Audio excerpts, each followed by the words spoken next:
there. Remember last time on Toots on Tuesdays where Pauline was teaching me how to join my pieces together to make units. And you know, she said I had no homework, but I thought practice makes perfect and I love those gold stars, so I've been practicing at home here in my sewing room. But today we're going to learn how to join those units together to make the blocks. So let's head to the studio so we can see how many gold stars I get today. Okay, so now we're going to start constructing the block. So I'm going to hand you the rectangle, one of the side pieces, and we're going to flip this one up onto top of this one. And you're going to sew the 1/4 inch seam, joining those two pieces together. That's it, get them all aligned. And you notice we're not using pins yet. We're not at the stage of needing pins. So we don't need to pin it together at No, all. so you use your awl so that those two ends line up.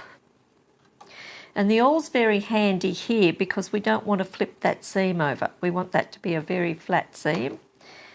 Put your pressure foot down, that's it. Remember to hold your threads when you start so that the feed dogs don't suck down your fabric. That's it. There's a lot of little things to remember, but once you get familiar with this, you know, they just become second nature. That's it. That's it. The foot's holding down that seam beautifully, and you're using your awl to match those two edges. You can pin those edges, Joey, but you'll find that the pins can allow things to move a little bit, where the awl seems to keep everything in line for you. The other thing too, I think, is that this is really small, what we're doing. It's not on a large piece of fabric, so you need to, pins will just get in the way. Yeah, and it's a little bit different to dressmaking, as you're realising, probably. You're not working with those big sections of a garment. We're just working with our little patches. Good. Trim the other end, very good. Now we'll set the seam. Okay, I am going to press the stitching. Yes, good girl, excellent. Where's my gold star? I think you've earned enough today. Now we're going to press the seam back towards the rectangle. So is that because, are we doing to dart towards? Well, I'll just show you from the back. Just press that and then I'll explain a little bit about why we're pressing it towards the light here. You know, and pressing towards the light and dark can be a little bit of a challenge, but once I show you why we're pressing this way, it'll make it a lot easier. So let's turn it over to the back. We'll set it down here. Now, very clearly we've joined these two units together, so we've got a stitching line here. Now we've joined these two units together, we've got a stitching line. So we have this stitching line and this stitching line. Now, I don't know whether the camera can pick it up, but we've got like an X mark. X marks the spot. X marks the top of our point. So when we turn this over, see how we've got the perfect 1/4 inch seam there? Now, if we were to put one of our templates on here, we can see that that's now all aligned up absolutely spot on perfect. Perfect. So the 1/4 inch from here to here is the same as the 1/4 inch we've got from there to there. So all those little tips, it really helps you pull everything together beautifully. So now we can start constructing the rest of the block. And you might get a lot of gold stars for this one, because if everything continues to turn out as well as it has there, this block's going to go together perfectly for you. Perfect points. Perfect points. So the next step we're going to take is join your square to the end of here. So this now makes a whole row.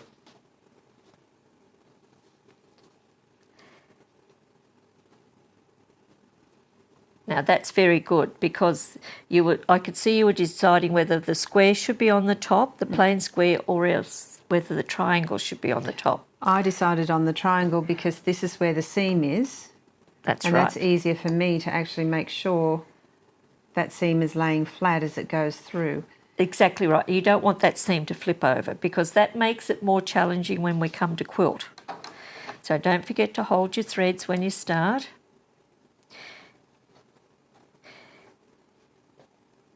So that it doesn't bog down through those feed dogs. I've got both of their Yeah, side. that's good. Oh, I was looking for the needle down. Well, you're getting familiar with my sewing machine, so it's a new challenge to you. It is. That's it, and the seam's laying perfectly flat. So everything's aligning up there beautifully. So once you do that, we'll press the seam. And you need to expose the X mark so you will then know which way to press it.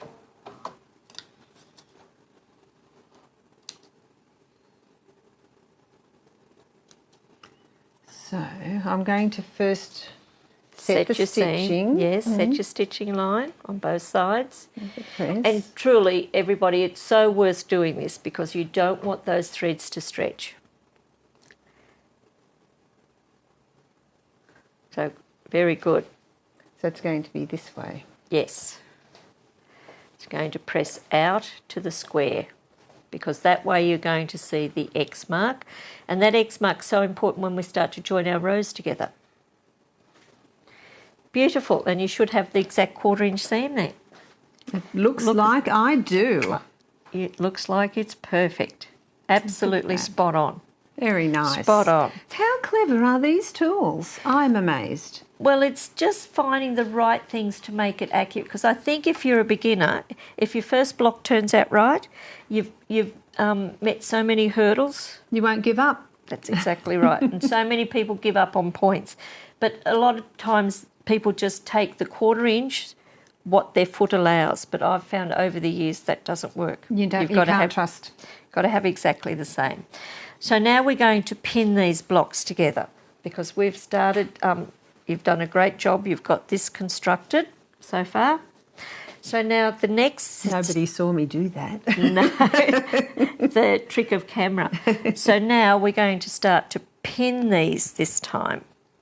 Okay. So I would need to put that over to this that way. Right. So now when I do the pinning, I love to use the fork pins. So I'll just sit this down here and hopefully it can be picked up. So this is a twin pin. Have you seen those before? I have seen you using those before when we were talking about some other things. Okay. So what we need to do, we haven't got any seams to match here as such. Okay, we haven't got any intersections to match. So you could probably get away with just using the awl here.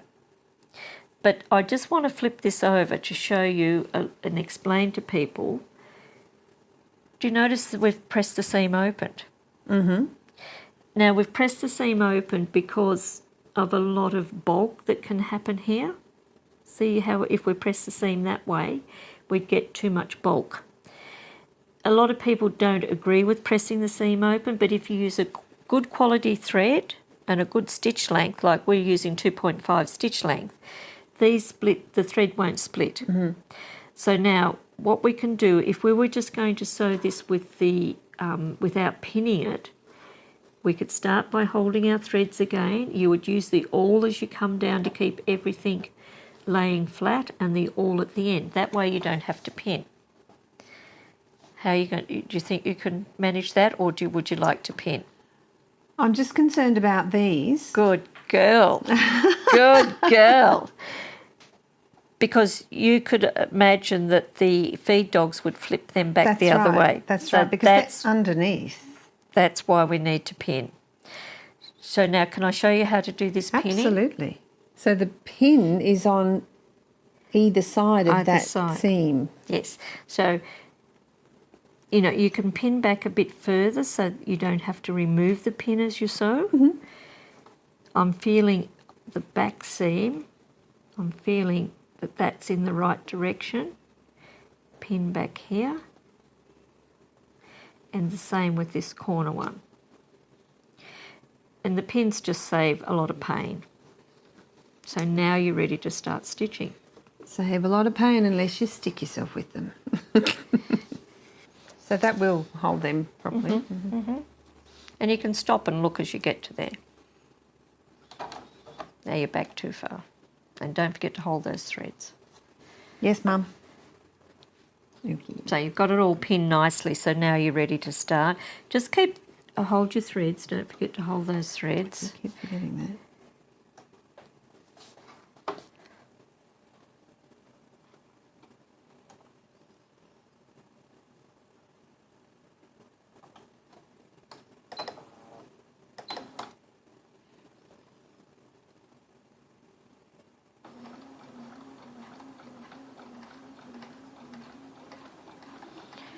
You may like to have the awl in your hand because, once again, that's going to help. And I think once people start getting used to the awl, Joey, it just makes a real difference to keeping everything smooth and from bubbling and from moving around too much. It is really like a third hand. Just caught up around the foot there somewhere.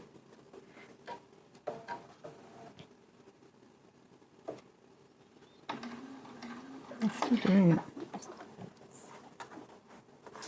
It's caught up underneath here. There you go, that should be right. Feels like there's a thread there. That's it. It's a little thread from the fabric. I hope you can... It got caught around the foot. Okay.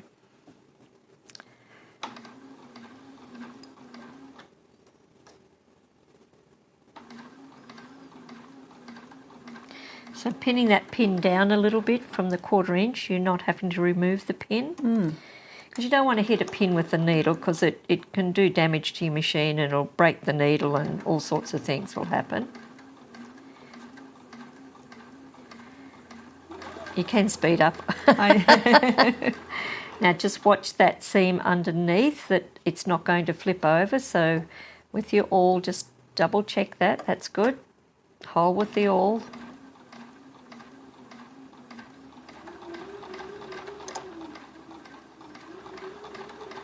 Well done.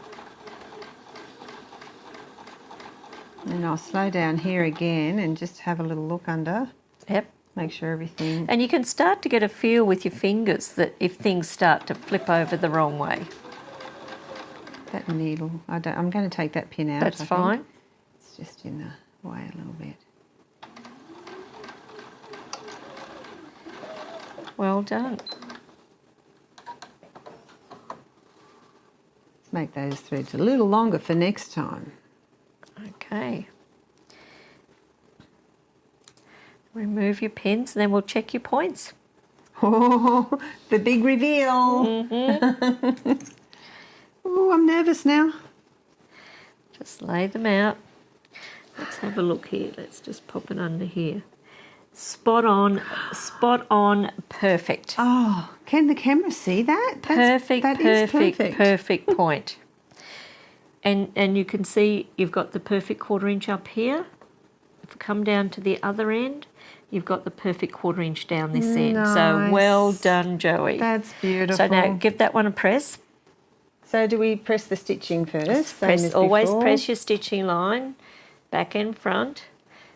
And you can see instantly how that set that down beautifully. It did. It was a little bit uneven, Bubbly. like it was bubbly, yeah. Now decide which way, turn it to the back. Now which way is going to expose the X marks? This way? So let's pop it down here. So we've got one X mark here at this end, and we have an X mark at this end. Uh-oh. So this is where we're going to press open again. I see. Okay.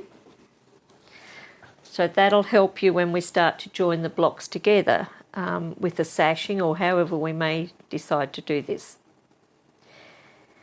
Don't ever be afraid to press the seams open. As I said before, a lot of purists don't like doing it that way, but definitely if you use the right thread and the right stitch length, things will be okay. And then you have one more row to go and it's all constructed.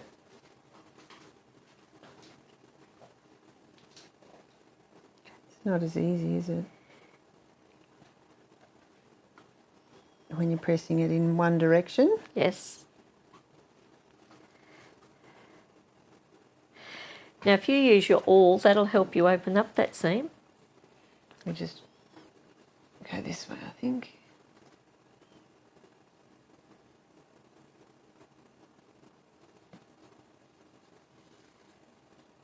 That's it.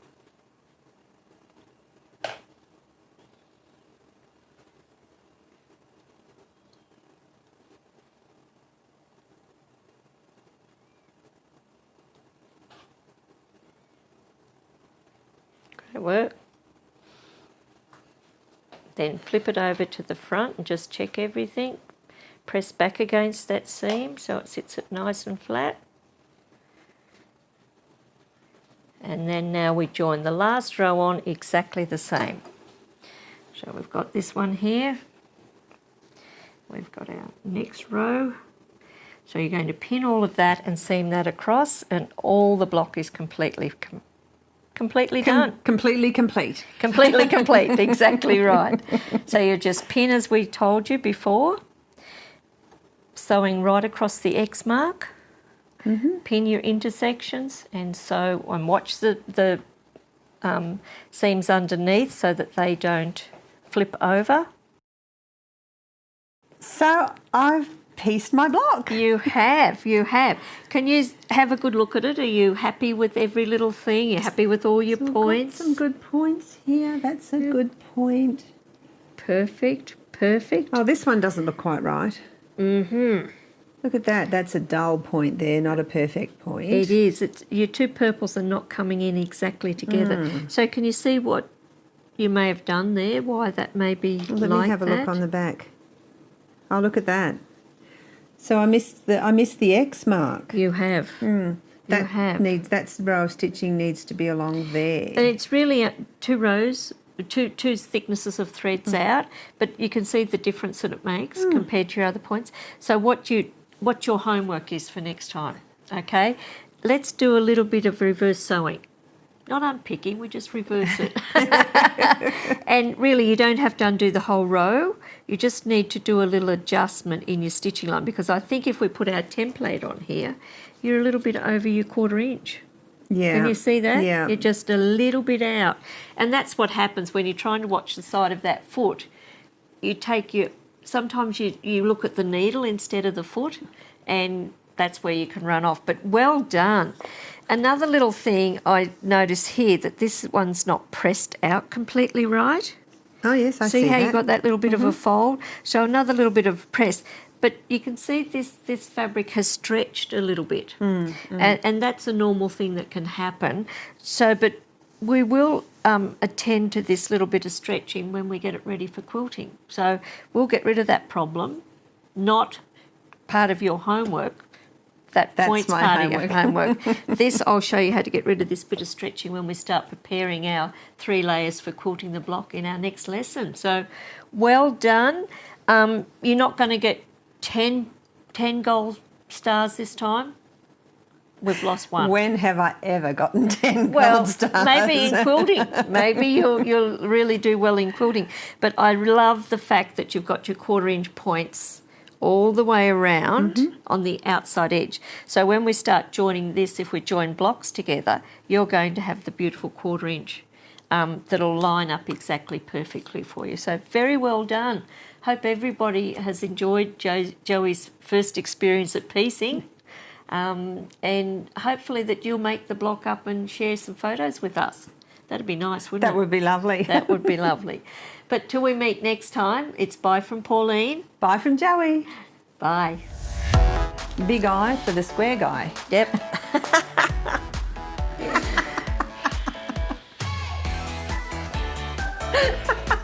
I like it. Oh, gosh. I can make my next bikini.